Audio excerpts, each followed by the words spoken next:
Yes. Yankees take the series against the Phillies. They are 2 series up, no series down. 4-2 so far for this season. Great looking baseball so far. Clean today. We'll get to it, but let me give a shout out to everybody in the chat. Everybody, as always, Jimmy Mather's in the house. Sean Browning's in the house. Yankee Boy, aka Joel Mantle, is in the house. It's very focused. NFV's here too. What is good, my crew? My Jonathan's in the house. I love it, love it, love it, love it. 4 Trains here. The man is here. And again, good game by the Yankees. Mike Pellegrino's here too. What is happening? And let's box score this, okay? Let's box score this. It was a pitching duel. Aaron Nola versus Garrett Cole, 1-1, right? And there's a little bit too much sun glare. Let me move back here for a second. There we go. A little bit better. All right. Box scoring here for the Yankees. Cole, 6 1/3, 3 hits, 1 run, 8 strikeouts, 103 pitches for the win. He's 2-0. And Johnny Loizaga came in. He did give up that run and also gave up a home run to Kyle Schwarber. But he went an inning and 2/3, 2 hits, 1 run, 16 strikeouts. And then Clay Holmes came in for a clean 9th inning. He's looking better each time out. And again, he's another guy, just like Michael King. It's going to take them anytime they're coming off for some kind of injury or something like that. And it's not saying to Cole. I mean, Clay Holmes didn't have injuries like Michael King did last year, but it's taken him a while. And look at the difference between him and here. I mean, he was a barely a mediocre reliever with the Pittsburgh Pirates with almost 60 ERA. Here he's got low 2s in almost 90 games. So they've done a heck of a lot of a good job with Clay Holmes. So he was a big get for them. Now, offensively box scoring it, let's actually go to the game stats first because we do it this way. Gleyber Torres with an RBI single to make it 1-0 in the bottom of the first. And shout out to the chat, by the way. Smash them like buttons if you don't mind. Let's get our likes up really quick. And then Torres again with an RBI single in the 6th to make it 2-0. Torres is looking really, really good. Jay Cave, RBI sac fly to make it 2-1 in the 7th. Then Jose Trevino with a home run to make it 4-1 in the bottom of the 7th. And Schwarber hit that home run to make it 4-2 in the 8th. So, and that's pretty much it. Now, all in all, offensively for the Yankees, 1-3, 1-for-3 with DJ, 1-for-3 with Judge, 1-for-4 Rizzo, 3-for-4 Gleyber Torres, and 421. Josh Donaldson, who's 0-for-1 when he had to get taken out of the game with tight hamstring or hamstring spasms or something like that. He was replaced by IKF, who made a couple of good defensive plays there. So credit to that. And then Oswaldo Cabrera was 1-for-3. Franchi Cordero, 1-for-4. Jose Trevino, 1-for-3. Volpe was 0-for-3. He had 2 Ks, but he made some really solid defensive plays in the field. So I'll take it. I will take it. And Billy's here, yeah. Clay Holmes, I'm telling you. Clay Holmes is looking better each time out. So he's working hard, and sometimes he has to work through it, but he's looking good.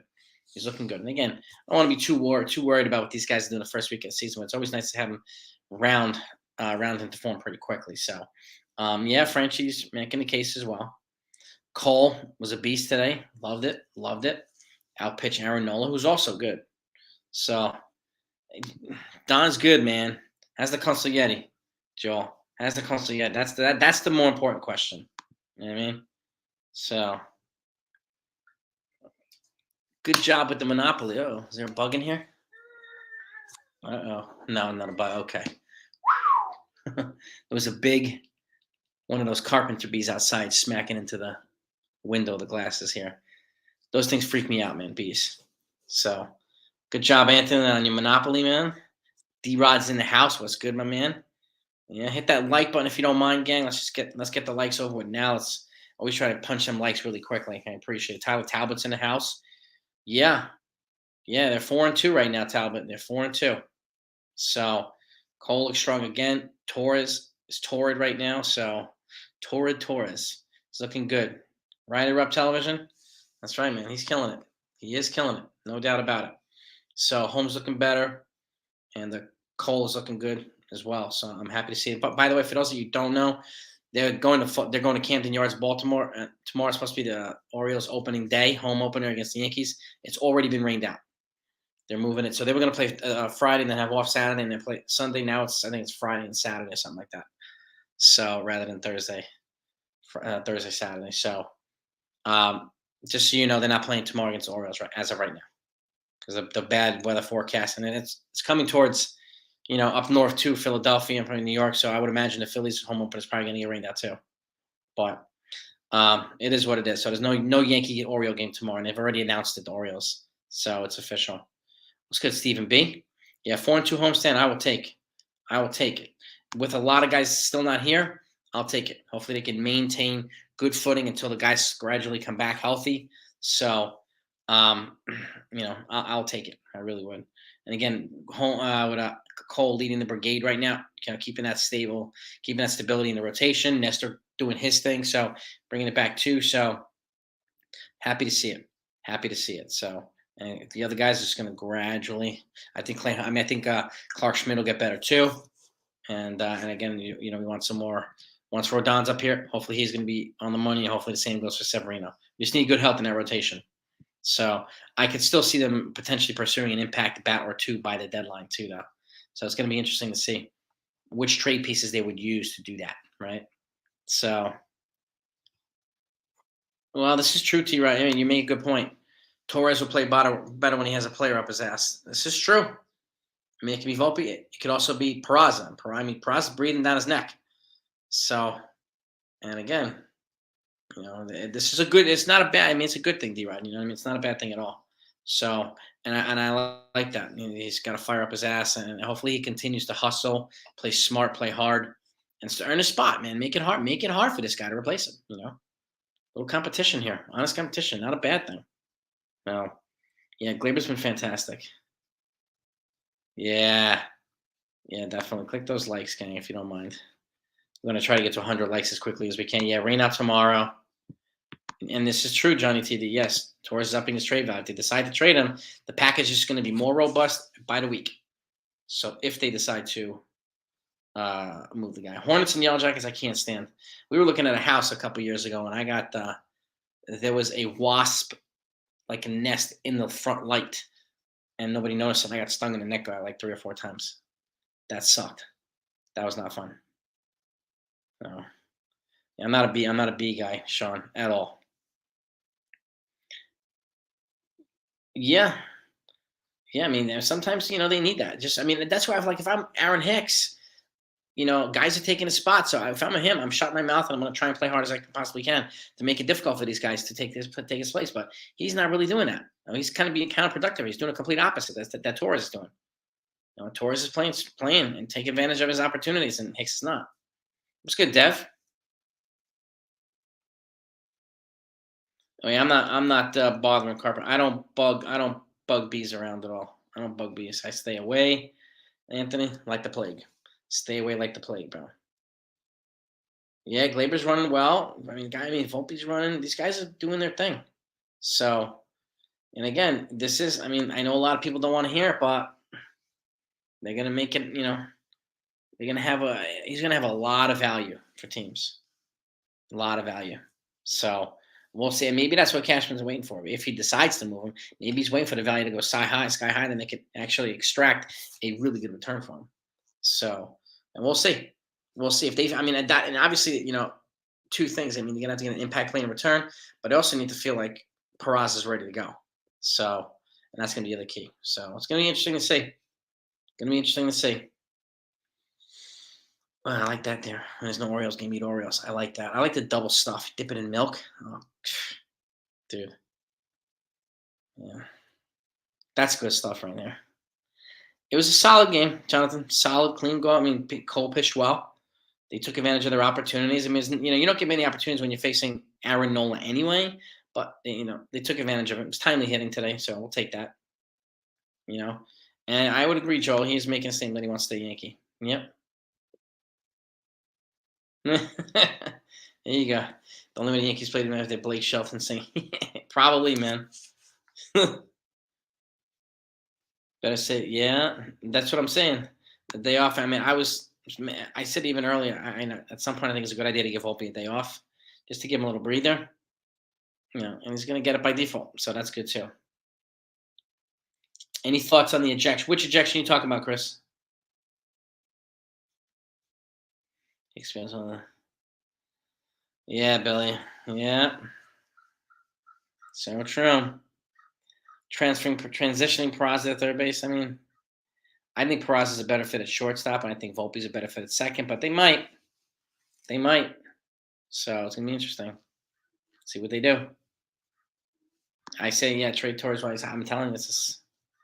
But if they kept him and he kept playing like this, I mean, it's hard to be upset at that either.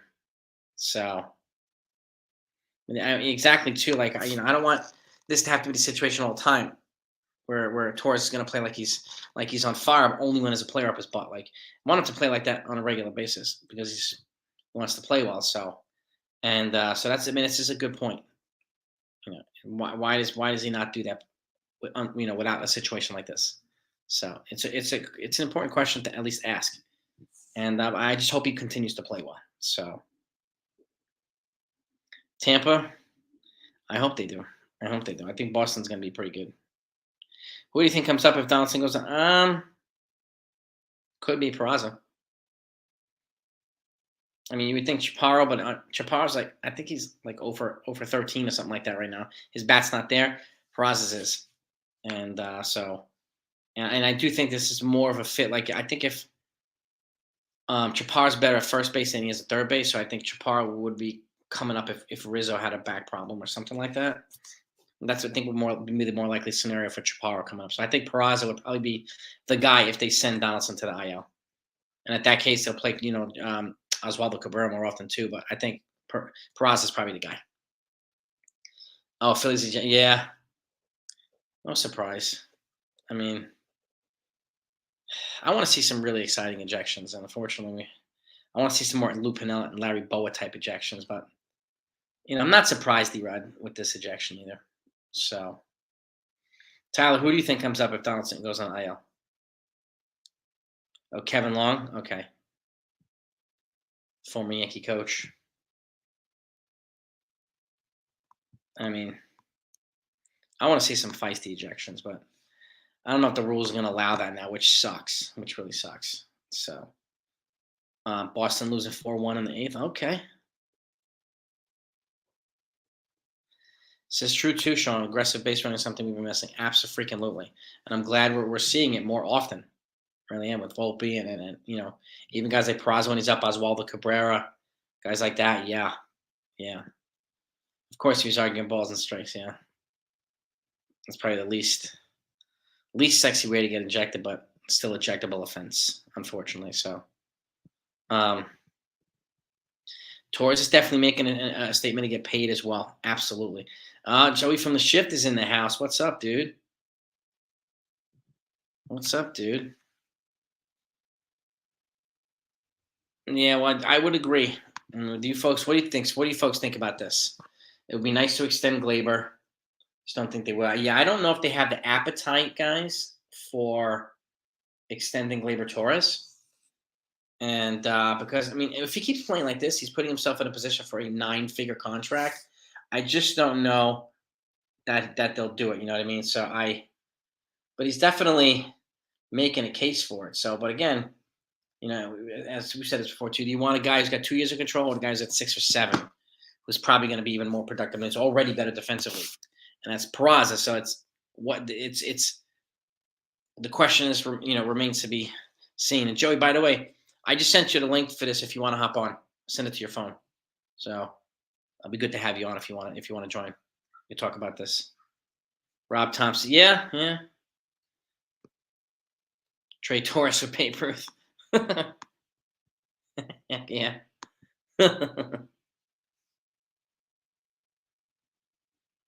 Yeah. I mean, this is the question. It's $1 million question. What do they do with Torres? And again, the situation presents itself when you have an excess of infielders, and you also already have a major league player who's exceeding expectations right now in the infield where there's an excess. What do you do with him? Do you trade him for another impact piece? Because he's already an impact offensive piece. So what can you get for comparable value if you move him? Because it looks like they're going to need an impact bat or two. So it looks like you're going to have to trade him for a bat if you don't trade him for a pitcher. So, and that's going to be the key. I mean, what outfielder could they get for him is the question, right? And that's what's going to be the interesting question over now, the next several months. What the heck do the Yankees do with Gleyber Torres? So, and does he continue to play like this? So, that's going to be the key, right? Will Bednar get another save for the Pirates? Probably.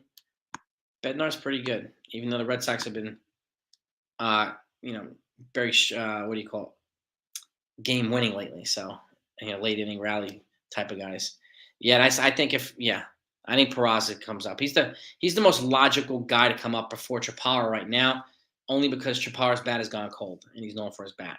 If that changes anytime soon, then I could see Chaparro coming up as well. So, and this is where the difference between spring training and you're in AAA, you're facing these guys, same level of guys every day. And the lower level, where spring training, you're facing kind of fringe guys, low level guys, medium level guys, some high. So it's a different type of preparation in spring training. But it's good to see these guys like Chaparro and Dominguez play well. But now they're in their element all the time. So it's different. Sometimes it takes them a little longer. Like Volpe started slow when he got pumped up to AAA. So and then he picked it up. So I could see the same thing happen to Dominguez. I could see him starting slow and then just going on fire. So and again, yeah, I mean, Tyler, we have so many infield prospects. At some point, what are they going to, you want to move a couple to get some pieces that they need. So because you can't play them all, you can't play Sweeney and Roderick Arias and all these other guys. Like it's gonna be hard to do, really hard to do. So. That's going to be one of the interesting situations or scenarios or questions that present themselves. What are the Yankees going to do? So, yeah, the stash works with Joe from the shift, man. It works. It works, man. Sometimes got to do it clean. Like I'm not doing it clean. My wife likes me clean shaven, but I'm getting a fuzzy here, so I'm gonna have to. I'm gonna have to buzz it too before she gets on my case. So, and. Who else we getting? Joan, how are you, Joan? Well, this is true too, Joan. Yes, Chaparro's on. That's a good point. He's not on the 40 Ross, and Oswald Peraza is. That's a great point. So the Yankees are getting good pitching. Yes, they are. Mike, you move Peraza in a trade. Who do you move him for? Is the question, and why? Is you could probably move Glaber to third. Probably.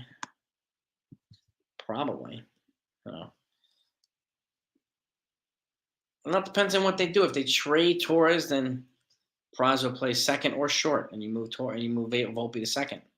So it depends on if they want to do that or they want to ruin the momentum or chemistry either. So I think they're going to be the two of them are going to be hand in hand. They're going to be a dynamic duo in the middle of the infield, whichever position they play. So I think they're going to be fantastic. All right, we got 35 likes. Maybe we can get to 15 more. We got 77 in here. Maybe we can get 15 to 50 likes. Can we do that, gang? In the next couple of minutes? Let's see if we can. By the time Arias is ready, yeah, probably. I mean, DJ's I think he's got 3 more seasons after this. And you got Roderick. I mean, Brandon Maya for the outfield, so right behind Jason Dominguez. So there's guys everywhere for the Yankees, which is good. That depth is a good problem to have, and they haven't had that problem in a while. So I think it'll be a good idea. Email you the link. Let's see here. Hang on one second, gang. I'm going to try and get a special guest on here. Let's see, mail. Let's see what we got. Oh, link. Oops. All right. Check your email, man. Check your email, my man. I just sent it to you, John. So, because of the way Steinbrenner's kind of, yeah, I know. I mean, sometimes they can be, crying poverty, just like some of these other folks cry poverty too. The Oakland A's owner and some of these other guys. Well, we know, at least the Yankees are doling out money and they're giving money to teams like the A's. Like they pay more than any team in revenue sharing and penalty taxes and everything else. So the only player that's going to exceed payroll threshold taxes, the only team is going to be the Mets. The Yankees are second right now, and the Mets payroll is way up. So. And they're trying to get it done. And by the way, if you haven't heard, Josh Donaldson went down with a hammy issue. So we'll see if it's tightness or an injury, whether he goes on the IL or not. And that's the key. This is the thing, James, too. Yes, he's on fire. But sometimes when you have prospects that are breathing down his neck who are just as good, you trade a piece like this, who has 2 more years of control to get a piece in an area where we're deficient. You trade from a surplus.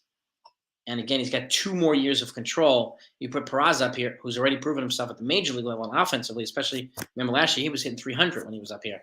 So I think he'll get a good, he'll get a good opportunity here. And then again, you might be able to address the bullpen or the rotation or the outfield with a guy like Torres, but it's up to them if they're not really showing an appetite to give Torres an extension either. So you might as well get something good for him. But yeah, he is on fire. How long? We don't know. So, because he's sometimes streaky too. And yeah, he's a good teammate, like Hector says. Yes. Peraza, what do you mean Peraza sits there? Peraza's a rookie. So, he's a rookie. He's learning from veterans like Torres. So,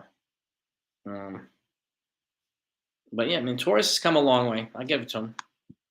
Torres has come a long way. And it's good to see. It is good to see. Not even a month into the season already, that guy's been. Yeah, I mean, it's just happening. And the Mets are banged up too, Anthony. The other teams are banged up. So, TC Steele's is in the house. What's good, dude? What's good, my man? All right. Yes, indeed. TC, if you want to join me this Saturday, you're welcome to.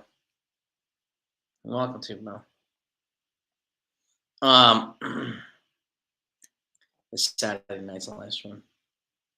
Pitching, yeah, pitching's continuing to bring it. The bat, I mean, same here, TC. The bats concern me a little bit. There's too many holes, or whatever you want to call it, inconsistent type link in. I'm not sure I can. Let me see if I can hang on 1 second. Hang on 1 second. Edit. Copy. Give me 1 second, gang. Hang on. Don't leave. Don't leave. Don't leave, gang. Don't leave. I'm right here. Trying to get a link over. So, yeah, baby. Oops. These things keep popping up on me. Here we go. Hang on. I'm here, guys. Hang on 1 second. I'm here, gang. Don't leave. Yeah, that bee is trying to get in here, boy. Woo. Let's see. All right.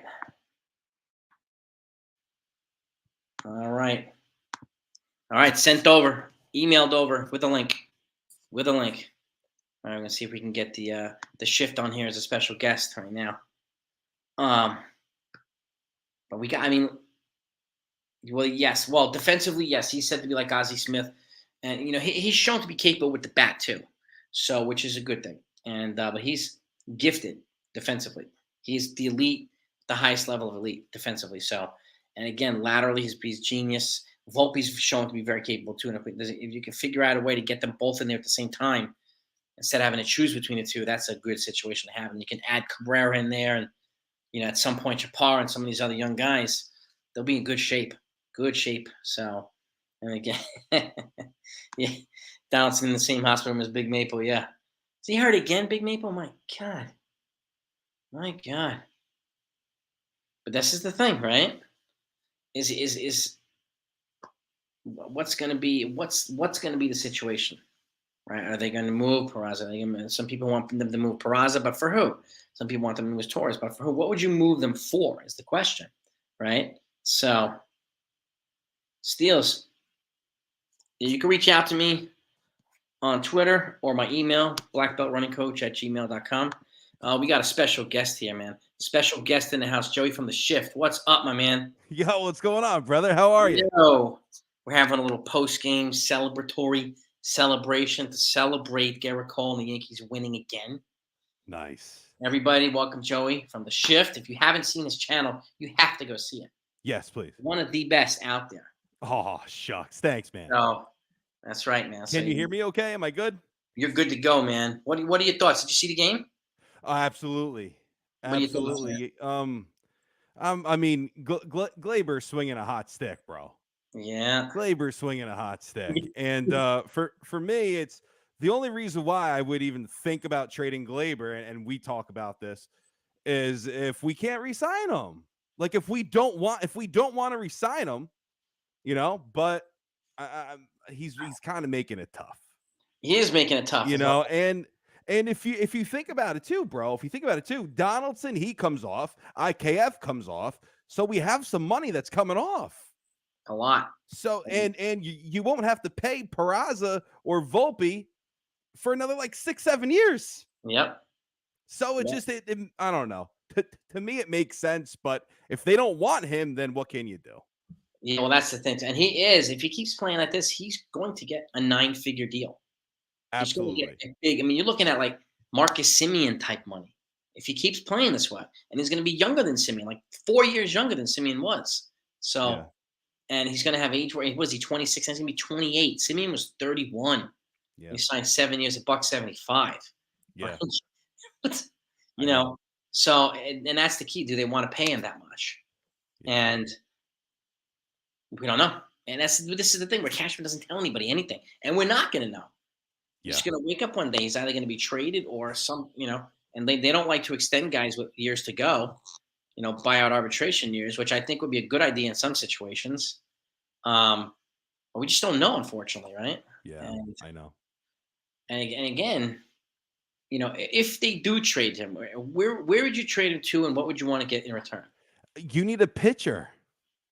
And I don't want to beat a dead horse, but you need a pitcher for him, or just if you can get a couple of pitching prospects, like pretty good ones too.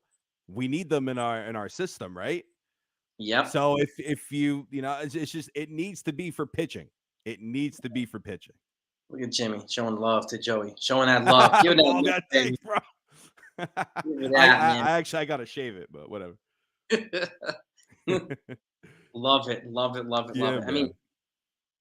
I mean, and what starting pitchers could you get? I mean, like somebody mentioned Logan Gilbert from Seattle. Somebody mentioned Andres Munoz. Their closer. So I think it's going to cost more in Torres to get a Munoz. But a lot of people could talk about what's his guy's name, Corbin Burns from Milwaukee. It's going to cost a lot for Corbin Burns. And it's gonna cost you. It's gonna cost you Volpe, Dominguez. It's gonna cost you a boatload, guys. Yeah, I would love Corbin Burns on the Yankees, but it's gonna that boy that you love over at short. It's gonna cost you him.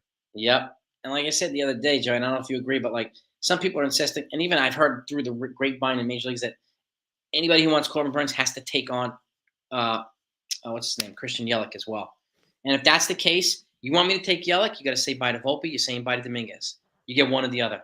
Okay, that's it. I will never give up my top two guys and take Yelich. You must be crazy. Peace. I hang the phone up. Yeah, but Corbin Burns is good though. He's a beast. He's a beast. But if you want to an animal. additional, Yelich has $180 million left on his deal. What a depressing story that is, though. Yeah. What a fall from grace, that boy. Yeah. Jeez. What happened to him? I don't know. And that's it's crazy, man. That's a big nut in the bank account. And again, like if Cashman will probably do this too. You want me to take on Yelich? We're keeping Dominguez. We're keeping Volpe. There's no way I'm giving you either one of them. If I'm taking that monstrosity. That's why even if let's just say for the sake of this conversation that they're negotiating it, right? If you want the Yankees to take them on, right? They'll just walk away. Yeah. They'll walk away. It's just they'll say, all right, guys, we're done. We're finished. It's just if the Yankees care this much about friggin' money now. Yeah, exactly. Right? Like, I mean, why would they take him on for? Yeah, exactly. I don't know. And as soon as you take Burns, you're going to have to give him a monster extension too. So 200 plus, whatever that's going to be. Now you're looking at $400 million for him and Yelich. That's a big. Yeah, no. It's just it can't happen, bro. It's why Logan Gilbert, somebody like that. Okay, I mean. Burns the big guy. I would wait until I try to sign Nola in free agency. Aaron Nola's a free agent. Like Snell. You have even Jordan Montgomery's going to be a free agent. Maybe you can get him too. But you can get the three guys I mentioned for less than it would cost Burns himself. You can sign all three. Yeah.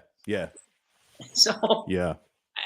like for perspective purposes, I think it's important to entertain that at least. So, but like, I mean, Corbin Burns is the guy. Like, if you had Rodon and Cole and Burns, like that's a murder 1, 2, 3. That- You know, Best in baseball. But what if Cole opts out? Would you re-sign him? I know we're getting kind of off here, but what if that happens? He might well, opt out, right? there's a thing where some kind of I have to go back and read a clause in his contract. If he wants to opt out, they can automatically tack on a 10th year to his contract. It's some kind of crazy clause. I should probably do a video on it. We should do a video. Let's both do a video on this. Okay? Yeah. For people to understand, there's some kind of clause in his contract that allows the Yankees to basically supersede the opt out and add on another year. And Would you do that though? if he's acing still and I'm only adding a year, yeah, I would. Yeah. Because it's not like you're doing a man and a child and adding 5 years. Yeah. You're adding 1. So that's true. And that's I think I would too. And again, if he keeps pitching the way, he's been ace since he's been here. So if he keeps pitching that way, or if he's close to it, yeah, I want him that extra year, having that stabilized with the top of rotation. And even at that age, I mean, even at the end of his contract, what's he going to be, 30, 37? Something like that, 38? I think so. Cole's disgusting, bro. My cousin, he was at the game, right, for today. And he was sitting like behind home plate. And he took a video. He took a video of Cole pitching. The ball just jumps out of his hand, man. It jumps out of his hand. He's just insane to watch him live. Here we go. Fishing with Todd Reed. Yankees can void the opt-out by adding 2029 club option. That's the clause. So, and again, if it's only a matter of a year, I don't want the guy opting out and then going to Red Sox, going to Houston Astros again, like dogging us out, or going to Seattle. Yeah. Well, see, like I don't see him going to Houston because I don't think that they would pay him. That's the thing. Like it's Houston. Like they're great at developing guys, but they kind of let their guys walk, right? Or for the most part. So it's like if it's a big deal, I'm not sure if Houston, if they ain't even entertained that. Yeah, I don't know how close they would have gotten to 326 and 9 anyway. I mean, they gave Verlander a 2-year deal, a monster 2-year deal, but a 2-year deal. They didn't give him 6. He was also 38 when he signed it, so I get that. But and they were smart trading for him when they did, and they got a bunch of those years. They got 2 World Series with him, so smart, absolutely. And now they have these young players, Framber, and all these young stud pitchers. It's just like, God. And it's just and they have that nucleus of Altuve and Jeremy Pena, Yordan Alvarez. They keep coming up with these young stud players. So they're doing it right. They're doing it right. So somebody's got to overtake these guys. And Alvarez, he was a trade, right, from the Dodgers. Yeah, Yordan Alvarez. Yep. Yep. The Dodgers must be saying, "Damn it!" They had everybody. Yeah. It's crazy. I mean, I know. I'm just looking to see what the Dodgers do after this shit because they're resetting all their thresholds, payroll. So they need to re-sign Julio Urias, who's a free agent. Also, they're going to go hard after. I don't know if you heard this. Hello from Backstage Baseball saying something came out. I think it's from Pinstripe Alley or something like that. That the Dodgers are already putting together like a $500 to $550 million deal for Ohtani. Like that. I mean, that makes total sense, right? Yeah. But I feel like you're going to have 3 or 4 teams that will do the same thing too this offseason. I agree. Seattle's my dark horse. I worry about them. A dark horse because you put Ohtani right behind Castillo, Robbie Ray, murder. Yeah. You put him right behind Julio Rodriguez, murder. Both ways. And you need a player like that to overtake Houston Astros in the AL West. So I think they're going to go hard for Ohtani. And they've got a huge Japanese market. The guys own part of Nintendo. The owners from the Mariners. So it's they're perfectly positioned to upset the Dodgers. Do you know what I think though, bro? Honestly, and people might call me crazy. Don't be shocked if Hal Steinbrenner dishes out and says, "Hey, no one's outbidding me. I'm going to show them that we're the Yankees." And he goes and gets Ohtani because Ohtani, you could make so much money off that man. That's why he re-signed Aaron Judge. That's why he stepped in and brought Judgy back. True. So he's not stupid. So it's like, hey, maybe Ohtani is worth that $500 million that he wants. Now the question will be, does he want to come here? Who knows? But I won't be shocked if Hal Steinbrenner says, do you know what? I can make a boatload of money off this guy. I want to go and get him. He could, And then like I know we haven't really seen that, aggressive Yankees in the past few years. Like, I mean, we signed Cole, we just re-signed Aaron Judge, but just do not be shocked about Ohtani because you can make a lot of money off that guy. I'm telling you guys. And we haven't had the last time we had a Japanese stud. Well, aside from Tanaka, would be Hideki Matsui, and this guy, he's better than both of these guys. So by a lot, and it would also, I mean, set them up for other these Japanese other stud players that are working their way through the system who want to get posted, play in the majors. Or Murakami, I think his name is, the first baseman. They call him the Japanese Babe Ruth. He's already stated that the Yankees are a team that he wants to play for. Yes. So, I mean, and again, like I don't know if everybody in here understands, like too, you don't necessarily have to wait for him to be posted. You can pay the team a fee to post them early, and that's you pay this team a fee for the right to negotiate with their player. But it just becomes a twofold. Like I think the last time it happened was with Daisuke Matsuzaka.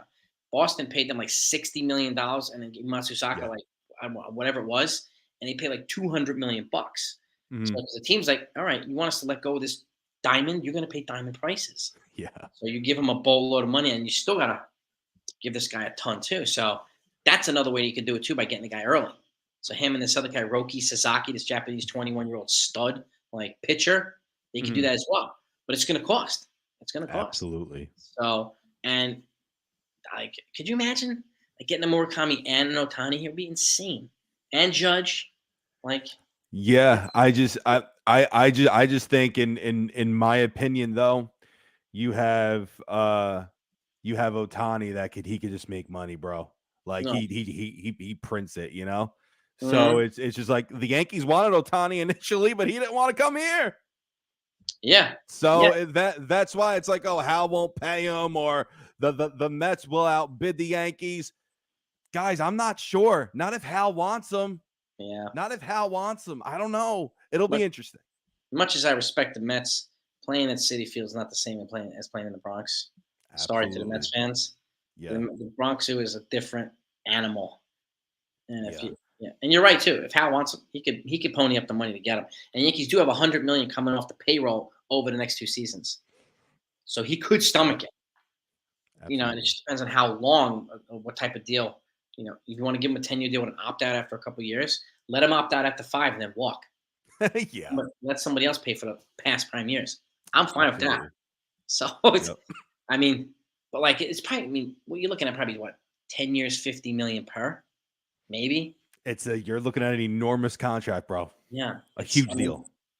And they're waiting for like Juan Soto's a free agent after next season too. Like those two.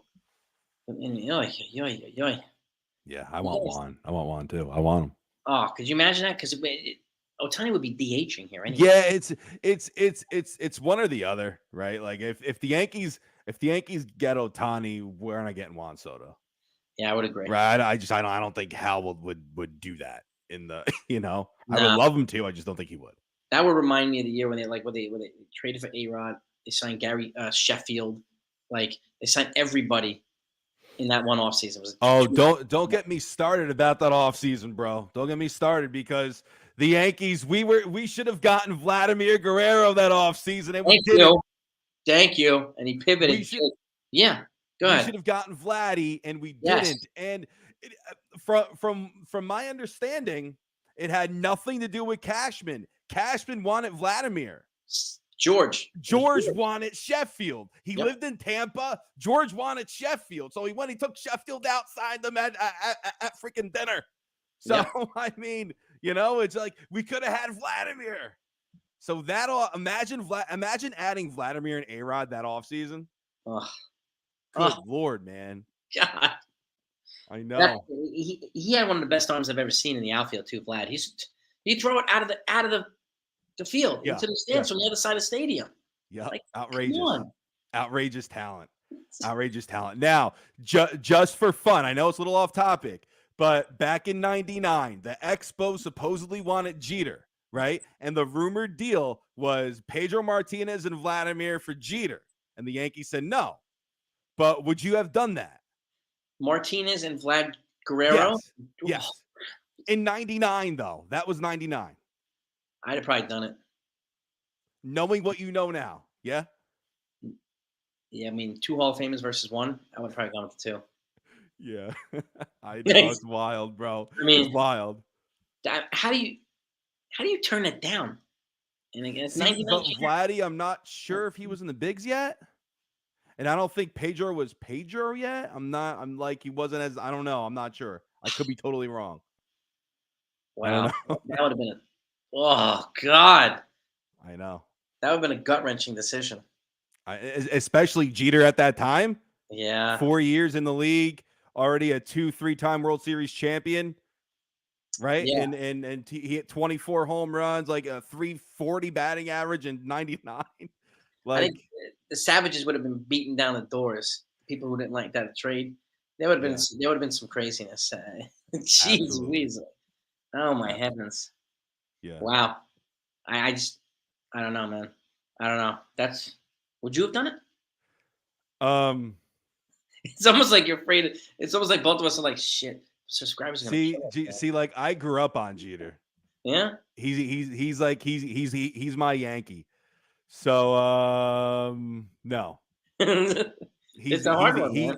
He's my guy, bro. I don't know. Like Andy Pettit, I got an Andy bobblehead over here. I got Mariano up there. Those are my guys. Posada. It's hard. You know? You gotta. He's a core 4, core 5. I like to add Bernie Williams to it.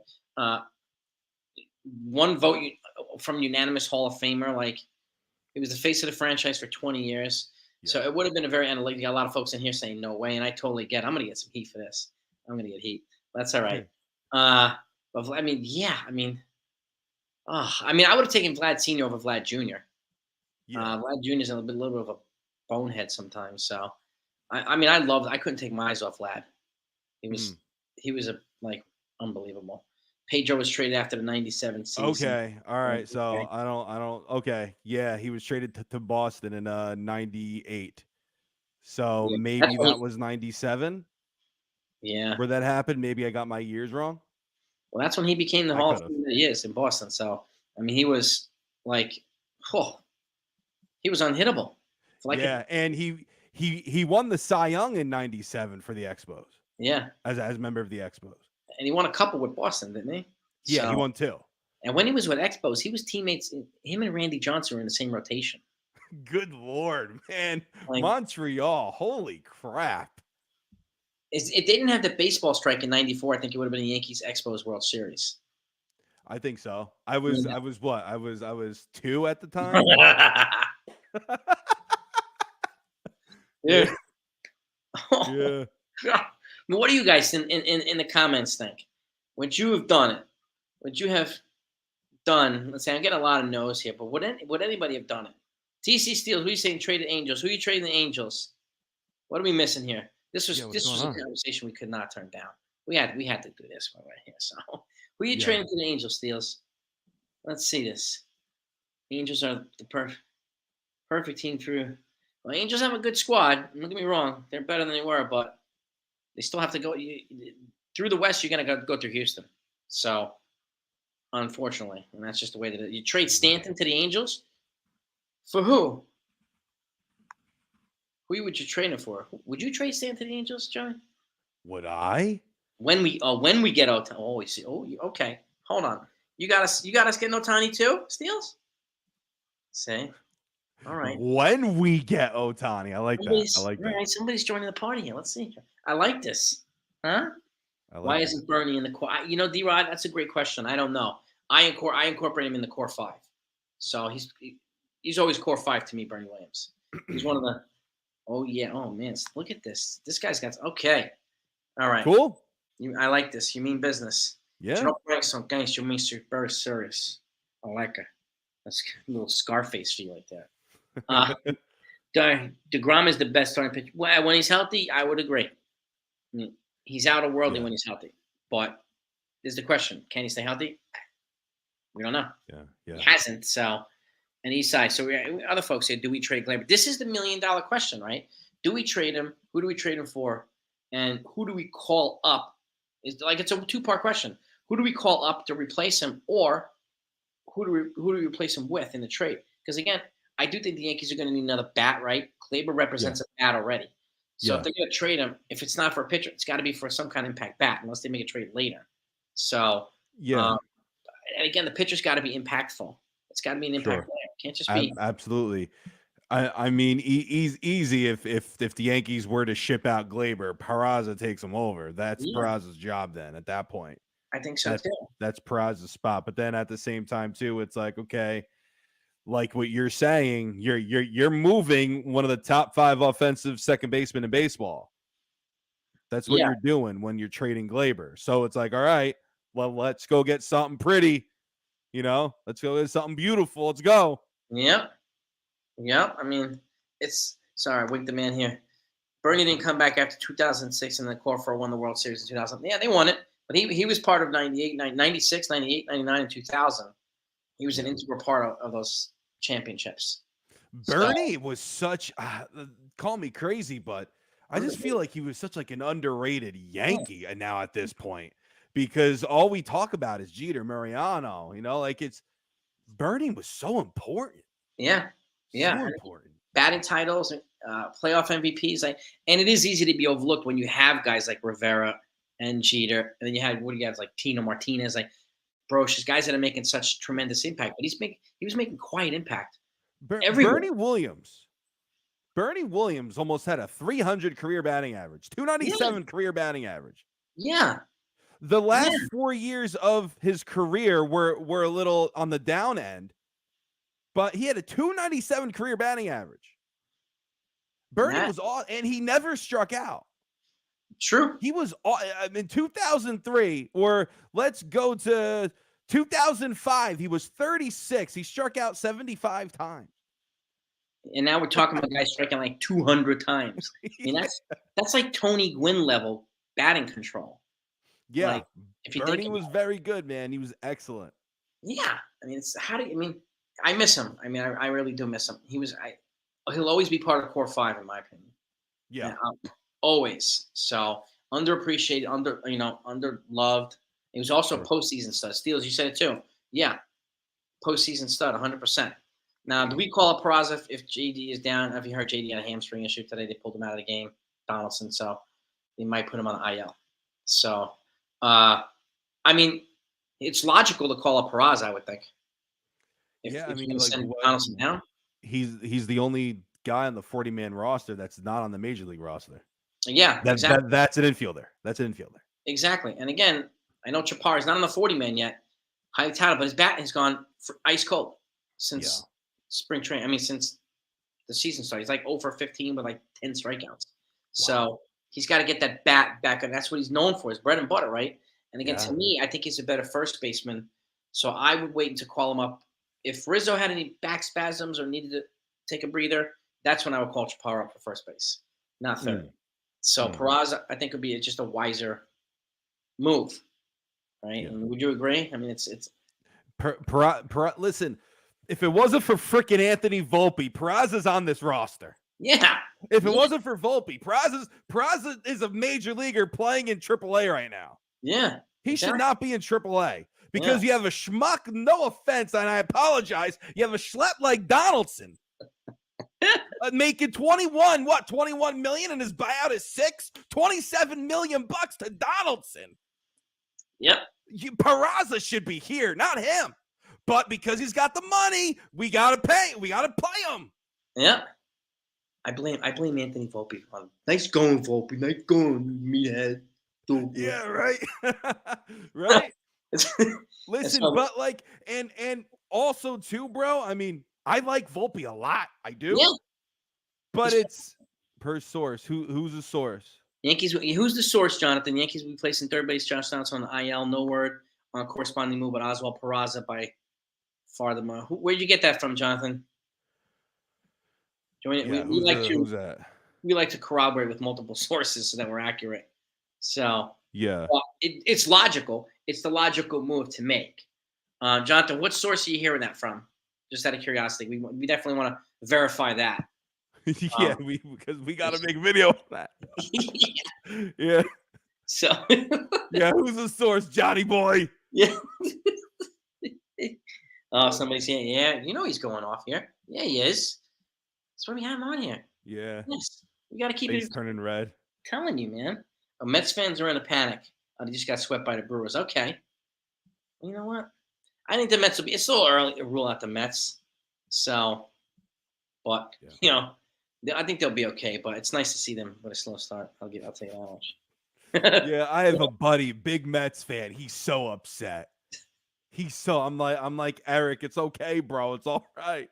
Relax. The season's so damn long. Relax. Yeah. The Yankees were the best team in baseball for the longest time. Then they had a bad August, a 500 July. I mean, it's baseball so long. Yeah. True. Jonathan, who put that tweet out? Well, I mean, we can search this right now. Let's have a look here. Let's just out of curiosity. Let's actually go to the New York Yankees because they put up like immediately. Yeah, I usually have them. Oh shoot. Okay, Let's see here. And nothing. Yeah, nothing yet here, gang. But would I be surprised if it happened? No. Would I welcome it? Yeah, I probably would. Even though Donaldson's made some adjustments and acting a little bit more composed, but yeah, I mean, I would love Peraza to be up here for the next couple weeks, and hopefully he'll perform enough to stay up here. Yeah. So hopefully he'll make it hard like Volpe did. I mean, that way Cash was like, we can't send this guy down again. Okay. Yeah, we can't do it. So yeah. Dude, we always have fun, Anthony. Man, this is why I want him to have him on here. We always have fun. We talk about all the time, Yankees. So we're diehards. We have very similar personalities called awesome, and we go with it. We go with it. So yeah. There's a Heyman. I haven't heard Brandon Cuddy put that out. Oh, come on. Cuddy put that out. Did you take a look? Cuddy, reputable, right? Yeah, so, absolutely. Yeah. Cuddy, isn't he with the Athletic? Yes. Let's see. He's with the Athletic, yeah. Well, Cuddy says, Boone on Josh Donaldson's injury. I don't think it's too severe. No, yeah, he didn't say nothing about it. So, yeah, I mean, I got to keep that one. I mean, they may announce it later. They're probably going to run tests and make sure. So they may announce that later. So I'll definitely wait. That's not something I would put out before it's announced. Yeah. No, absolutely not. No, I just made one about talking about Donaldson just being hurt. Yeah. I'm not talking it. Yeah, I mean, well, let me ask you this too. What do you think it's becoming too toxic to keep Aaron Hicks around? If what? It's becoming too toxic with Hicks in the Yankees world still. Dude, Hicks just doesn't fit here anymore. He doesn't. It's just I don't even think he's happy. I would agree. I think he's miserable right now. So I just feel like both sides just need to come to a divorce at this point and figure something out and move on. Yeah. But he's gonna get paid $10 million for this year, next year, and the year after. Regardless. So that throws a wrench in everything, right? Uh-huh. But for Aaron Hicks, listen, I feel bad for the guy. My heart breaks for him. I felt bad for Gallo last year. Yeah. Dude, these dudes, I just want to invite them over and have some coffee and cookies, Yeah. I don't know. It stinks, but the Yankees need to move him. And how do you feel about the comments that he made? What's your opinion? Well, I mean, my personal opinion is like being frustrated about your role and blah, blah, blah. But the fact is, I think in order for him to find it a little bit more credible, he's got to play better in order to justify what he's saying, right? Yeah. Being frustrated, I get it. And the Yankees are trying to play you.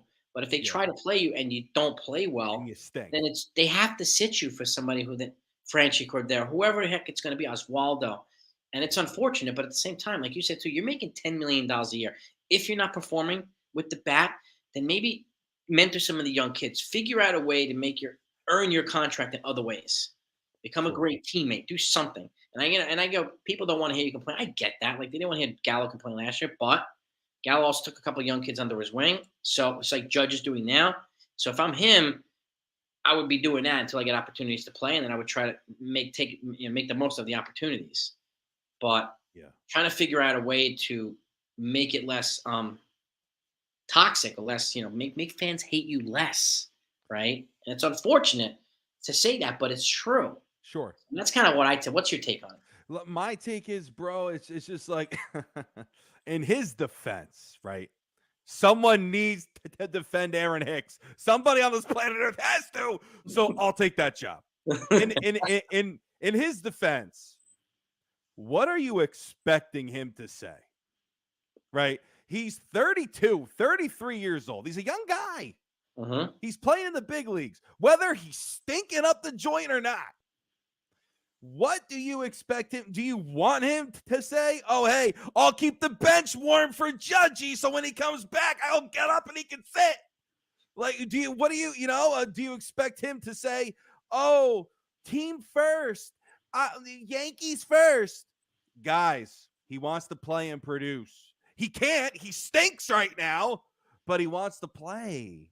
He wants to play. So I want a guy hungry. I want a guy who wants to rip your freaking nose off and throw it in the toilet.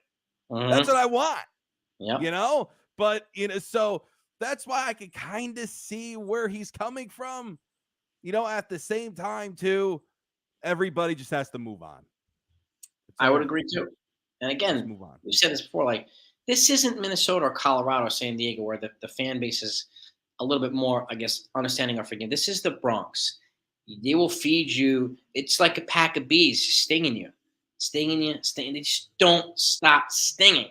Yeah, right? yeah. No matter how much money you're making, it freaking hurts, man. Yeah. That hurts. Imagine making $10 million and everybody's telling you that you suck.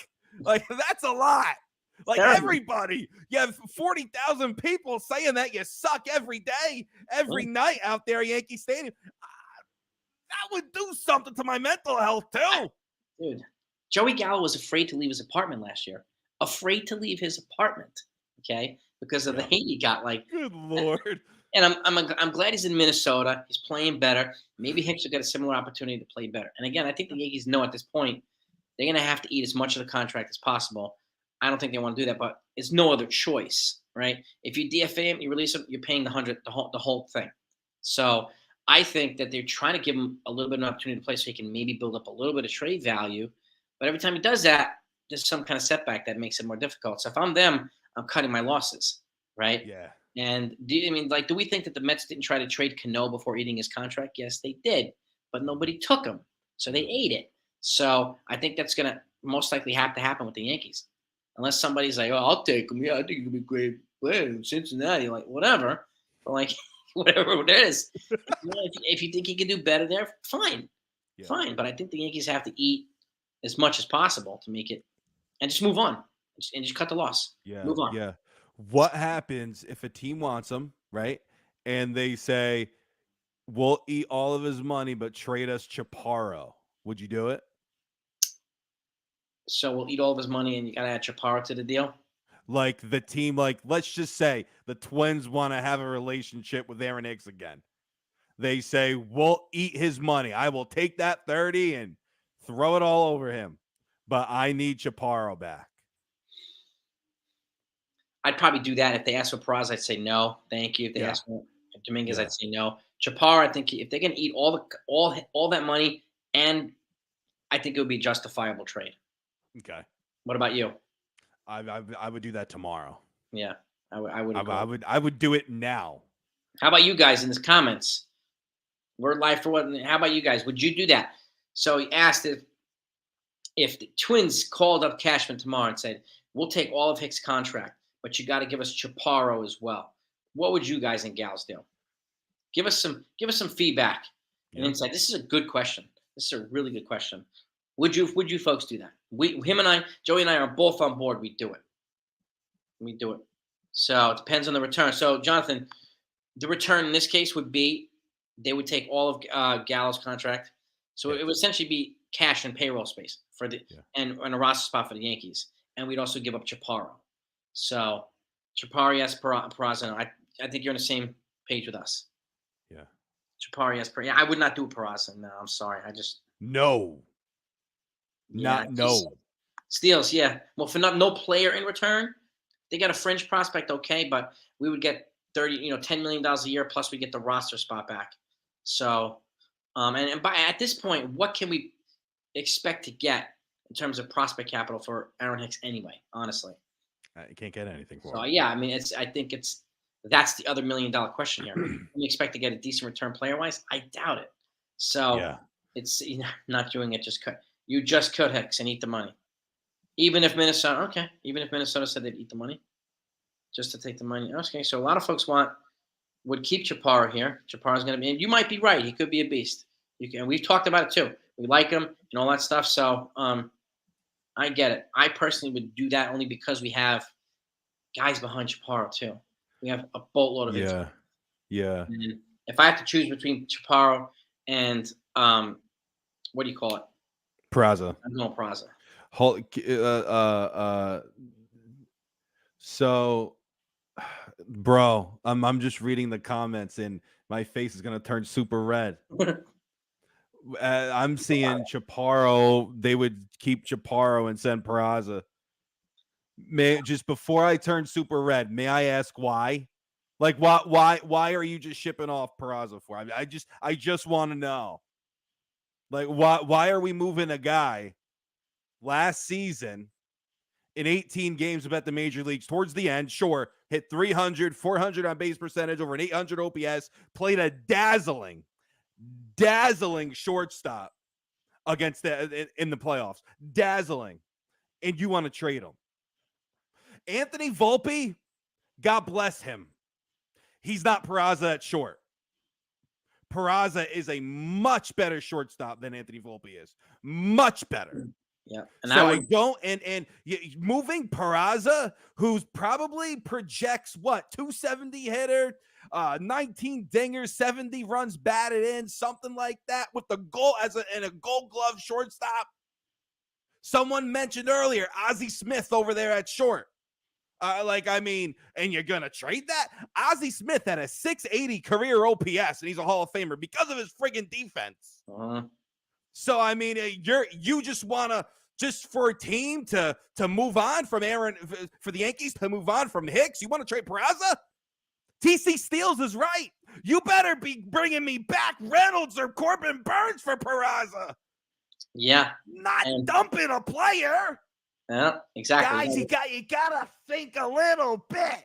Yeah, and this is the key too. Like, okay, so trading Peraza for Brian Reynolds. So, thankfully for the Yankees, I gotta go charge my laptop here. Thankfully for the Yankees, right? Yeah. The Pirates have, what's the guy's name? O'Neal Cruz at shortstop. Yeah. And O'Neal Cruz, and what's the other guy's? Brian Hayes. At the hot corner. So they may not even need Peraza in a trade. They don't want. One reason I brought up Jason Dominguez, because you're basically trading a switch hitting outfielder for a switch hitting outfielder. Yeah. So I don't know. I don't know who plays second base for the Pirates. I have no idea. But but like, would they have to? Like, would you trade Peraza or Dominguez in a package for Reynolds? I've already said that I would trade Dominguez. I got so much heat about it, but I still would. Because we have. See, I'm on the other side of that, bro. As you know, respectfully, I'm just on the other side of that. A lot of people are. Yeah, yeah. It's totally fine. It's totally fine. It's just the way I look at it. The way I look at it too is, he's kind of the finished product, and I need to see more. Like, I was excited about what Dominguez did this spring, and I think as everybody else was, right. He was tearing the cover off the ball, but he did it off of a lot of fringe players. Yeah. Fringe AA, fringe AAA. So it's not the same thing as AAA baseball. And he hasn't even gone up to AAA yet. So yeah, he's in AA. But if the Yankees keep him and he turns out to be great, no problem. I'm very happy camper. But if they want to capitalize on the years of these prime players now, you got to get a guy like Reynolds. Yeah. See, the only there's and you probably heard me in my videos, bro, about it. But with Reynolds, something happened last year where he went down defensively. Mm-hmm. His outs above average were, or he had like a negative 13 defensive run save. There's something ridiculous. Like he was bad out there. I don't know why he was, but he was bad. Reynolds. Yeah. So you're moving Dominguez, a guy who still needs to learn the outfield a bit. Like, you know, he needs to learn the major league outfield a bit. Yeah. But to move Dominguez, like you said, a guy who I'm just looking at Sunil's comment.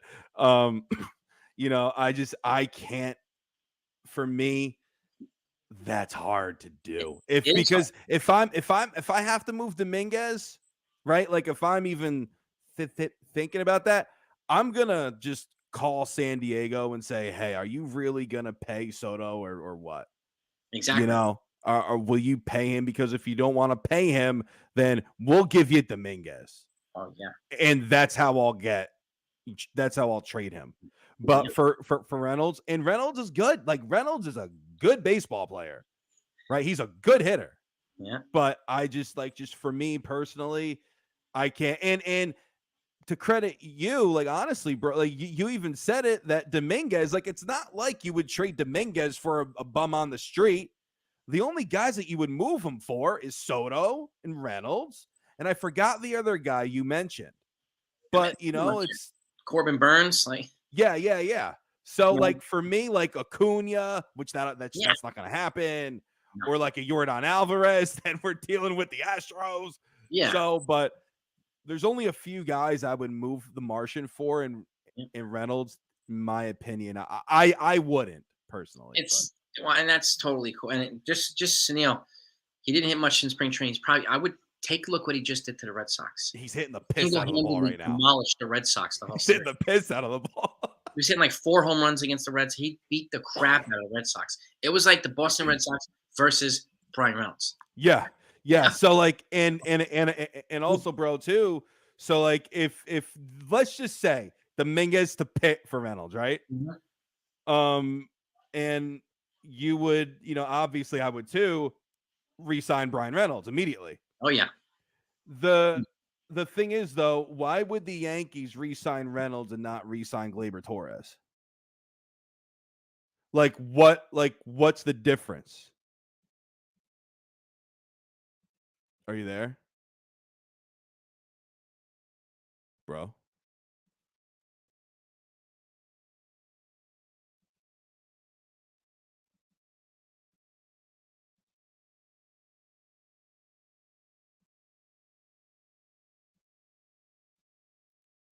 There we go. You back on? Are you? Yeah. Go ahead. I was just looking at the screen. Technical difficulties. Yeah. So this is a good point too by World Effort too, and I wanted to let you say what you got to say. You were onto something there. We got technical difficulty. Yeah. You know, man.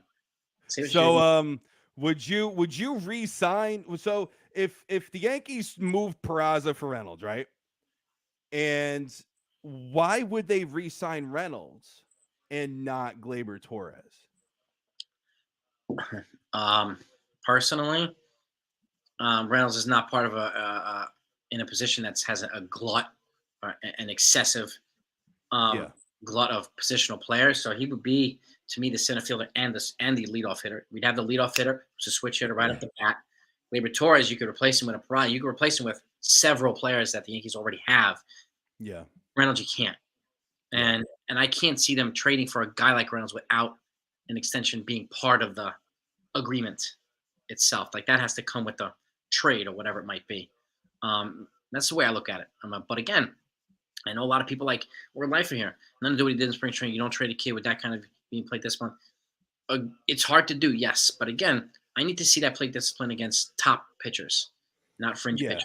And it's huge difference. Like if I want to see him do that against Alek Manoah, right? Guys like that. Instead of I can't even remember the name of one pitcher that he faced in spring training. Yeah. So, but again, I was excited, and that doesn't mean I'm not excited about what he did, because I am. I think we all are. So, and if he stays and turns out to be great, then we're happy campers. But again, Sunil said this too. Like, you got to give to get. Any trade for a valuable player is going to hurt. It's going to hurt. So Yeah, you're going to have to give somebody a value to get somebody a value. And it's absolutely. actually Like for me personally, there are 3 players in the Yankees organization, 3 prospects that are just untouchable. That's Volpe, he's still a prospect, Peraza, and Dominguez. Anybody else, and I mean anybody else, I'm talking anybody, I'm yeah, gonna move them. yeah, They're especially up for grabs. yeah, So like if that's even Spencer Jones. yeah. Right. I'll move him first, but before I move the Martian. Just me personally. Mm-hmm. So Mm-hmm. it's and think about this too. If let's just say Peraza, we have Peraza, right? And we have Volpe. We have so many kids, bro. Roderick Arias, Trey Sweeney, Yep. Chaparro, we bring up, right? We have so many of them. Yep. It's like, what do we do? Do we start offloading some of them? Exactly. Like, like something's got to give, but Exactly. And at what point do you start moving guys for like, at what point do you start trading guys for guys like Juan Soto? The now guys that, these guys represent now players.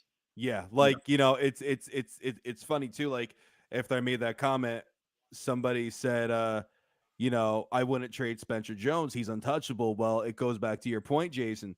It goes back to you got to trade something to give something, and Dominguez isn't something that I would trade, but Spencer Jones would be.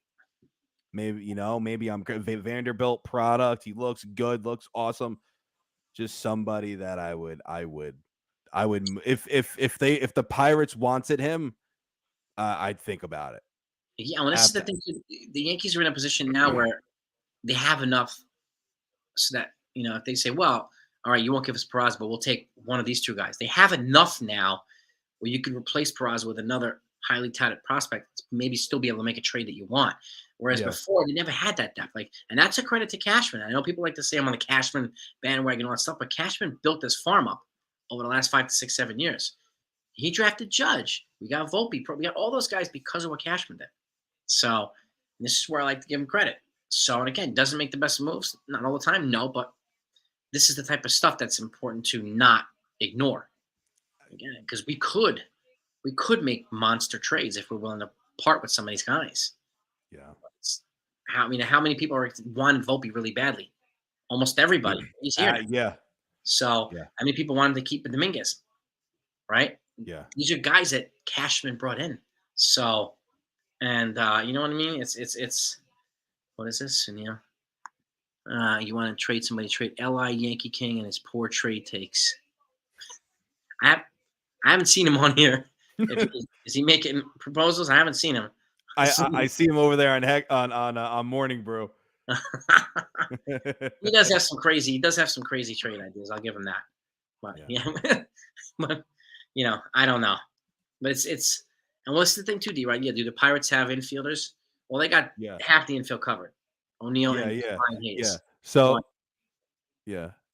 but bro, too, some people like with Spencer Jones, I saw next O'Neill, next Aaron Judge. All right, if we want to throw the next out there, Dominguez, you have to be fair. Yeah. And who could he be? Who's everybody saying? They're even going higher than that. Yeah. You've heard next Mike Trout when they signed him years ago. Next. So like when you start using the next and you make great points, bro, like relax on the next stuff. It creates, and this is the thing. And relax. A lot of people, and he does need help, TC. He does. Okay. But a lot of the same folks will say he's the next. And then if he turns out to not turn out that way, they'll be the same people that call him a bust. Yeah. So, like, what position are you taking now? So, at the very least, I want people to be consistent with this stuff.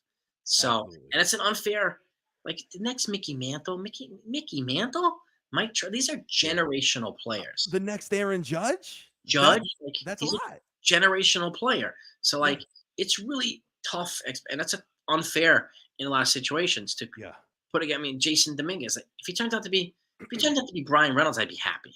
Yeah, but even in Anthony Volpe's case, people are saying Jeter. You know what his average was last season overall? Was 249. Jeter never hit 249, even in the minor leagues. Jeter Yep. was hitting 300, 340 in the minor leagues. Yep. I mean, with the Anthony Volpe, he's going to be Anthony Volpe, and he's going to be a good ball player. So let's just relax and watch these boys play. Yeah, man. Let him be Volpe. Let him be Volpe. He's got some Jeter in him. Yeah, he's got some Pedroia in him. Fantastic. I'll take a little bit of both on a regular basis all day. He's got more power than Jeter. Yes, he does. Right? He's got more power. So that's good. Maybe not as good of a contact hitter. Jeter never struck out either. So he strikes out a little bit, but that's okay. He's going to be very good. It's absolutely. And I mean, TC Steels, yeah, you may be on something here. When Cashman comes to sense and cuts Hicks, and I don't know what it's going to take to cut Hicks, honestly. I just don't know. But like at left field belongs to Dominguez. It probably so. And you probably have a guy like Oswaldo Cabrera warming it up for him for a while. And then to me, Cabrera is the perfect Ben Zobrist for the Yankees. 100%. I'll take that all day. All day. 100%.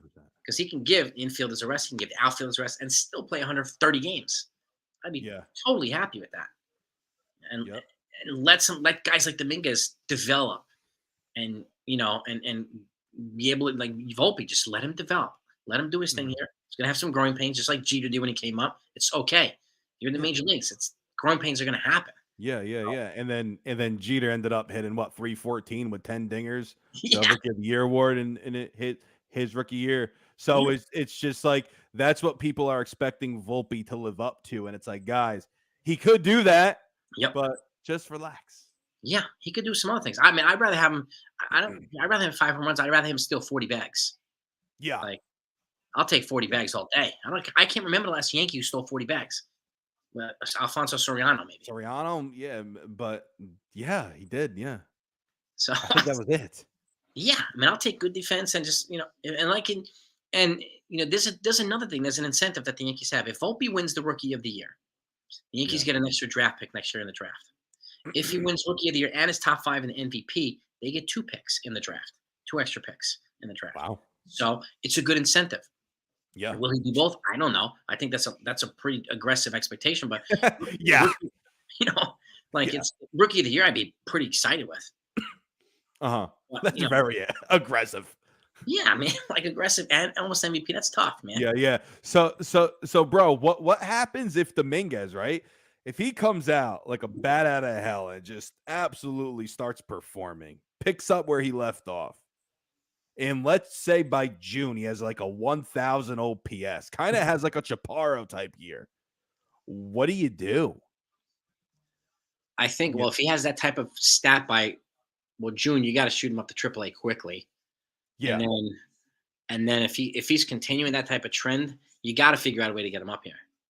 If he's continuing that type of baseball bludgeoning, because he could be like he could be this guy to be like, God, this guy's just killing the ball. We can't get him out. And at that point, you got to, and it's like Soto. He forced his way up the system onto the lineup. What are you gonna do? And like, if we have a guy like that, I'll be ecstatic. You got to figure out a way to do it. And if if it requires cutting Hicks, you got to cut him and get freaking Martian up here. You got to do it. You have to do it. Yeah. Well, it's like, and again, like I said before, like even a Donaldson, you can DFA him, take the hit, and if the Yankees happen to have a player they call up who's got better production, you're paying Donaldson's salary regardless. You might as well get better production out of it from a different player. So call up a kid, you're paying regardless. Like you're going to pay his salary regardless if you DFA or trade him. But if Dominguez hits better, it's a net gain for these guys. Yeah. See, for me, I want to. They want to give Donaldson probably until June. Probably. Right, because it's like that's a lot of money. So let's just see how he plays. If he sucks, then you gotta cut him. Cut your ties. Just end it. It's over. Yeah. Finish. Get him that guy. Because he's making so much money. But with Dominguez, I mean, if he's hitting the crap out of the ball, you gotta figure out a way to bring him up. Yeah. But he's gotta perform. So it's his time to step up right now. It's his time. Yeah. And give him the opportunity to do it. Yes. The Double A is stacked with Yankee problem. Like everybody's there. We got a couple guys in AAA, but like Peraza and Chaparro, but like Double A, everybody that's people are talking about in Yankee world is in Double A. Like the Double A, they should be like they should be 120 and 10, something like And that. where's Jones? Spencer Jones. Spencer Jones in High A. Okay. So he's already moving up. Like Judge went through the system in 3 years, the farm. Yeah. So Spencer Jones can probably do the same. You know, he was in a rookie ball and he went to low A. Now he's in high A. So Wow. and he's been hitting the cover off the ball pretty good. Yeah. So I could see him in Double A, maybe even I don't know. I mean, if he goes up higher than that, but I expect him to see in Somerset this year. I expect to see him there. That's cool. Which would be awesome. Which would be awesome. And again, yeah, I mean, CC Steele's absolutely right, man. They're in Double A right now. That place is just a farm for great players. So whatever they're doing, keep doing it. Okay, please. Yeah. And right, Texas Buckeye. Texas Buckeyes in the house. What's good, guy? I mean, it's. Oh, what's up with Bader? Tom. Oh, we got Tom Cruise. Great movie, Top Gun. Okay, love it. But Bader is so. Last I heard, he's swinging in a pool, so he's getting resistance work. So the next up for him is gonna be full swinging. So I expect him back probably mid-May. I would guess. Joey, what do you think? Bader, I just wish him the best. Yeah. And I hope he comes up soon because we could use him out there and in center field. Listen, Judge plays a good center, man. Yeah. He plays a good center field. He's got those long legs. He could just track down those balls so easily. But you know, it's just like when you bring Bader in, who goes, I guess Franchi goes. You see that throw that Cordero made today? Yep. Good Lord. Yep. That kid's he has such raw ability. He has so much power. He can't seem to put it together. But he's got so much raw talent, that kid. My gosh. Did you see the scoreboard the other day, but before the first game against the Phillies during batting practice? His last hit, 495 feet. Yeah. And it was like they showed it on the scoreboard. That's further than I've never seen anybody hit home run in the upper deck in center field at Yankee Stadium. I've never seen it happen until Stan hit it the other day. I've never seen it in my whole life. So like, I was hit it. God, never seen that. He hit it in the spring. Yeah, this kid hit it further than Stan did. Okay, wow. I'm like, what in the world? Where did he hit this ball? So this guy's got serious pop in his bat. If he could just get his mechanics down a little bit, get a little bit more back control. I mean, he could be good, man. He's got a good arm, so he definitely has some tools that the Yankees clearly find appealing. Yeah, he has. He just has that raw ability, just that raw talent. You know, it's just somebody needs to refine it because he could be good. I mean, he's 30 right now. 30, yeah. So he's, Yeah, and again, even Franchi. I think the name is cool, Franchi. Like, let's go, Franchi. So so Steels. I mean, clearly people feel a certain way. Dynasty never had these pathetic bumps, and I like it. You know what's crazy? Like the fact that they're playing IKF in center field over Hicks is very telling. So, and they play a guy that fans don't want is playing over another guy that fans don't want. Like, and again, I mean, IKF has at least shown to be credible, capable in the outfield. Dude, IKF puts the bat on the ball all the time. Why does everybody want to move on from IKF? Don't know. He doesn't cost much, $6 million. He's only in for this season. He puts the bat on the ball all the time. Honestly, I want to keep that kid if we can. I keep. He can play anywhere. Yep. Like, and he's a stubborn at bat. Yes. He never strikes out. Nope. I mean, he doesn't have much power. We all know this. He's not Jeter up there. That's okay. But at the same time, the kid puts the bat on the ball. Yep. He reminds me of guys like Russell Martin, like those types of guys, Randy Velarde, like these Miguel types. Miguel Cairo, exactly. These types of guys, they're versatile, underappreciated. And again, he's not flashy. We know this, but he puts the ball in play all the time. He's always a part. Like if he's on base, he's scoring. He's stealing a base. Like every time I see somebody with a base hit, I see him scoring. Yeah. Like he's always scoring. Good. So, but I understand people had issues with his ability to field routine ground balls. I get it. He was brilliant laterally, made great plays, but he couldn't field the basic stuff. And that's what stuff gets amplified in the Yankee fan world, right? Absolutely. So, I get it. But again, he's not a headache to the team either. He he made a stupendous play earlier in the 7th inning. The third base. When they got in a little jam, he made a fantastic play. So I mean, the kid's smart. He's not the best, he's not the most athletic ball player, but he's okay. He's okay. He's okay. Yeah. And he doesn't need to hit like Hector saying he's batting at 3. Yeah, well, again, we're also 6 games into the season. I think he played half of them, so I'm not really worried about that. But he contributes in other ways too. But like Steele said, yeah, he's a bench piece guy. He could be a utility guy. Like absolutely Steels. Yeah, Cabrera could be the starting utility guy. He could be the bench utility guy. And again, if you want to give Rizzo a day, you want to give Judge a day, like you could plug him anywhere. Yeah. It's like you could plug in Cabrera. So, and I'm fine with that this year. And it's not like he has 7 years left on this deal. We're not talking about Jacoby Ellsbury like albatross here contract. He's on a 1-year deal. So it's not people comparing him to Hicks and Donaldson. It's not the same. No, it's not the same. And what's crazy is like we were talking about the other day that the Twins. People keep saying Twins clearly won the trade. Whatever they are, did the Twins have either one of the guys that they traded for? No, they didn't keep either one of them. Yeah, Gio's gone. Sanchez is gone. And Gio had a nice year last season. Well, why did they move him? They traded him to the Angels. Like, I wonder why. I don't know, but you figured if he was that valuable, they would have kept him. He hit like 280. Yeah, he was pretty decent. Pretty good defense, but like, I don't know. I have no idea. I have no idea. He's with the Angels now. The Angels, they've compiled a lot of players, so we'll see what they do. But I hope that they get to the playoffs. The Angels. I hope Trout gets an opportunity. Ohtani gets an opportunity to play in October. Like, I think we just be honest. To be honest, I don't want to pitch to them in the playoffs. No, heck no. So I'm praying they don't make it because I don't want to have to face Trout and Ohtani in the lineup, and then the playoff time. I don't know. So in that sense, but I agree, bro. I agree. Trout should have a taste. Yeah, and it's just they deserve it. And if you got to trade, if Ohtani wants to be traded, you trade him. You got to haul back and you move on.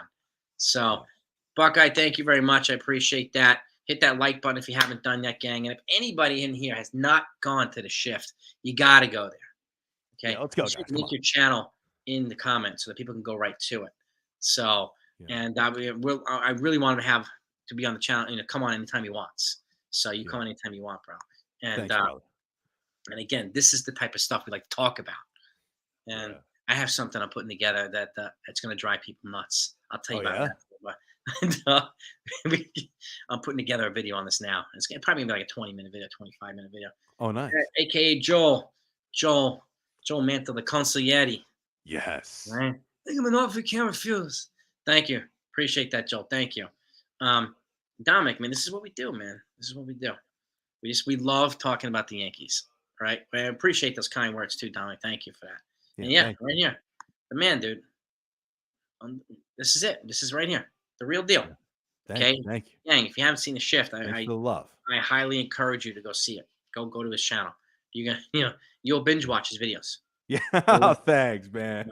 It's like I'm talking about.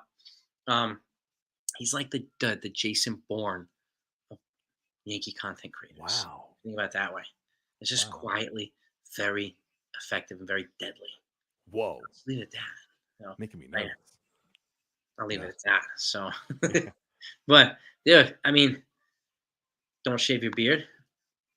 Who, me? Oh, you're me. Yeah, who? Yeah, I mean, I'm kind of grown. My wife wants me to shave it. So. Dude, I had that mustache, and my wife said you got to shave it. And then I'm like, all right, honey, I'll shave it. I shaved it, and she says it was growing on me. Why did they do that? Is she kidding me? Why did they do that to us? That's a pain in the ass. I know. And it's like, you know how long it takes me to grow this? And she's like, I'm not gonna kiss you. And then I shave, and it's like, it's kind of nice with your short hair. She makes me buzz my hair too. It's like, come on, really? Dude. Come on. See, I have to buzz it. I went bald at like 18. Oh no, Jason, are you out again? Okay. No, I'm here. I'm here. All right, good. Yeah, man.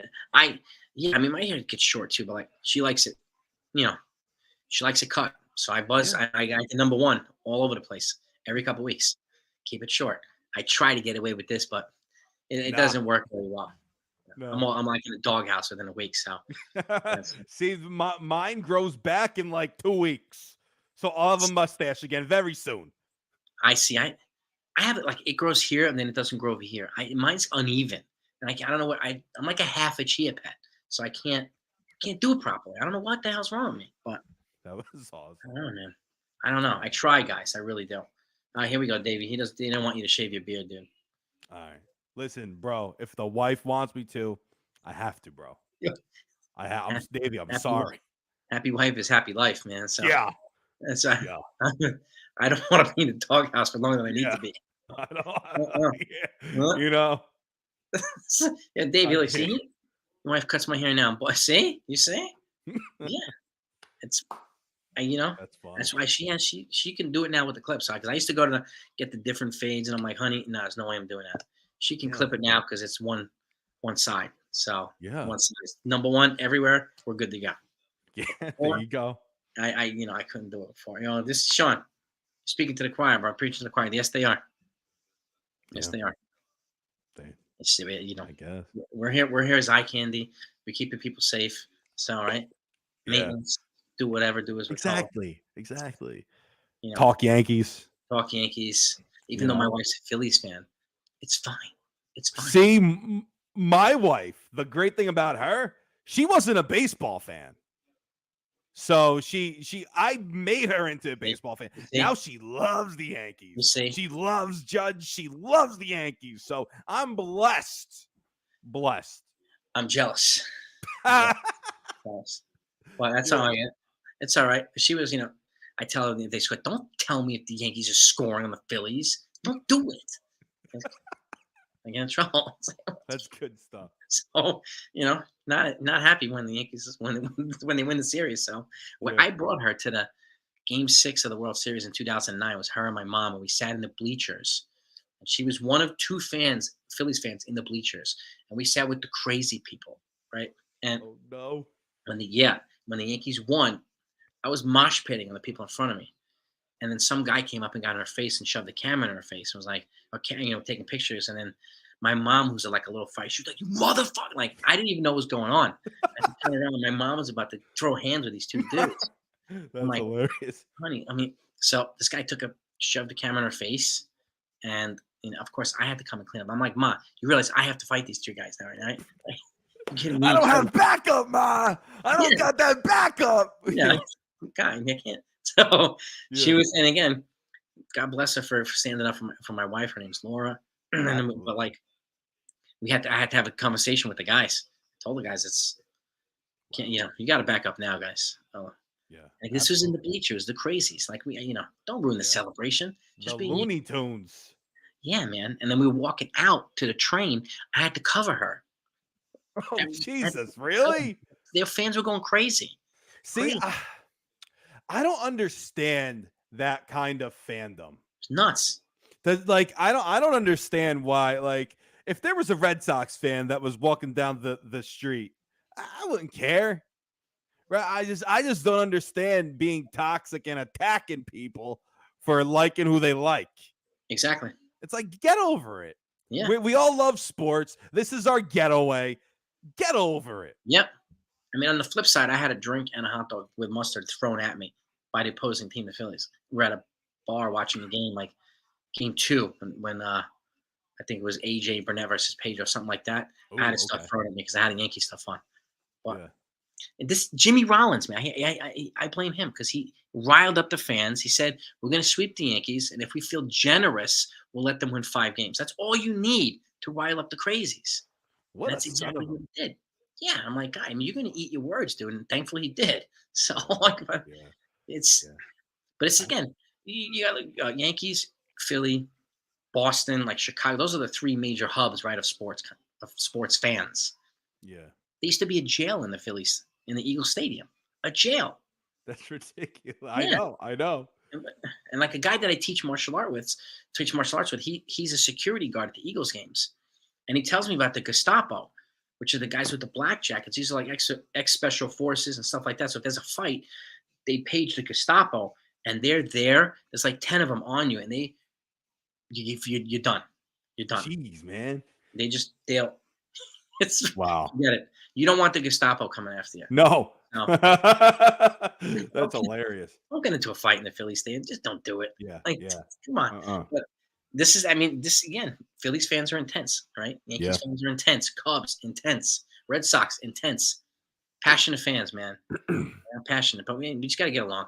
Just be cool, man. You could be passionate, and excuse my French, you could be as passionate as you want, but don't be an asshole. Yeah, exactly. Don't That's, be a you jerk. know, There's no need that's for it. it.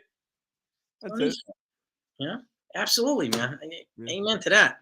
And then, Yeah. but that's why I appreciate the Yankee fans who are cool. Yeah. And again, but it is what it is. We're just passionate, informed fans, and we have opinions in it. So, and again, that's We love our totally Yankees. it is what it is. David Cohen, what's up, man? Who else do we have in here, by the way? We'll wrap this up in a minute. We're going on an hour and a half post game. Oh, So, wow. but this time flies when you're having a good time. Yeah, I didn't even notice. Dude. Who's buried in last place? The Phillies are 1-5, I think. So, I think they're 1-5. So yeah. 70. We got 75 likes in here. Do we have enough to get to 100 likes? If anybody has Come on, smashed it, guys. please smash it. Just smash it because Joey's on here. We're having fun. Yeah, 100 likes. Yeah. I got a couple. Like I never really looked at it before, but I got a couple with I did my trade deadline one last year, and that was like 3 or 4 hours long. I got like 1,000 likes on that.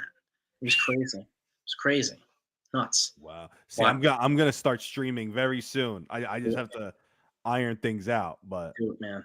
It's a lot of fun. The community. yeah, I'm having a friggin' blast. Yeah, man. And again, you can come on any of these streams you want.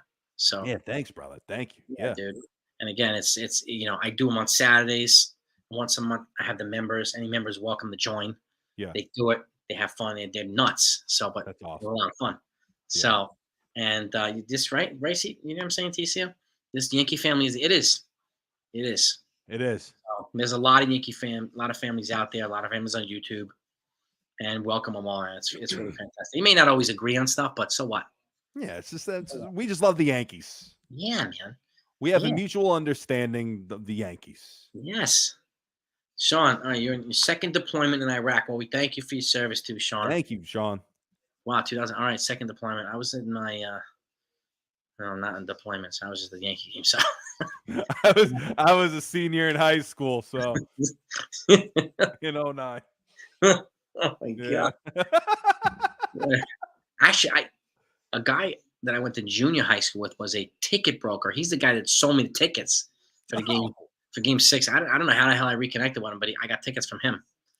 And how much were they, if you don't mind me asking? They were like were they insane? 600 a piece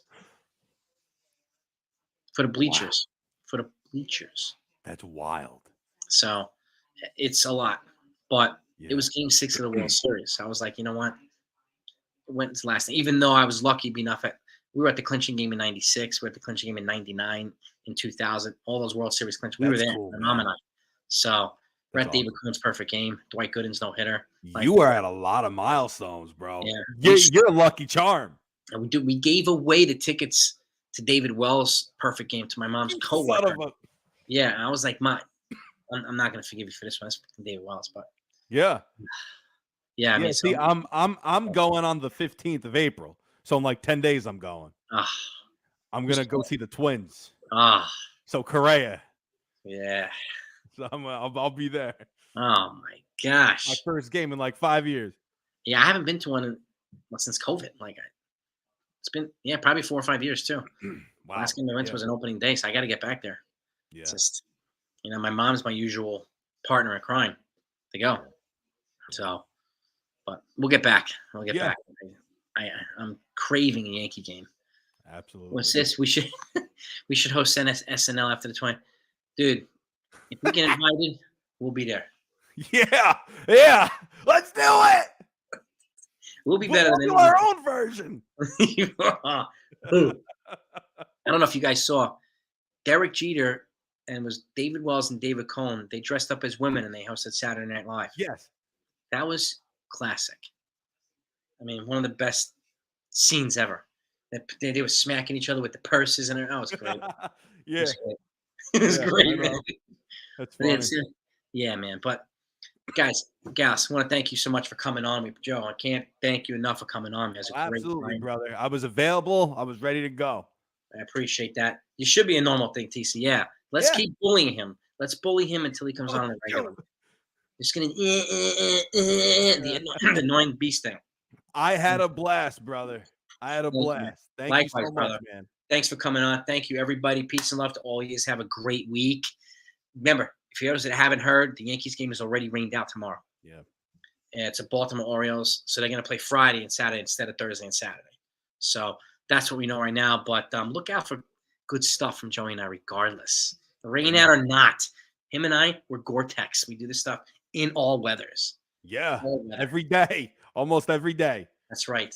Yeah. That's right. So we thank you all for supporting the channel. Again, anybody in here hasn't supported the shift, please put it up. Link your channel right now in the comments if you don't mind, bro. Link it right now? Yes. Yeah. And I'm going to get the link in the comments from the shift. We're going to put it in here. And if you haven't seen that, please go to his channel and please support it. It would mean a lot to us if you support it by subscribing.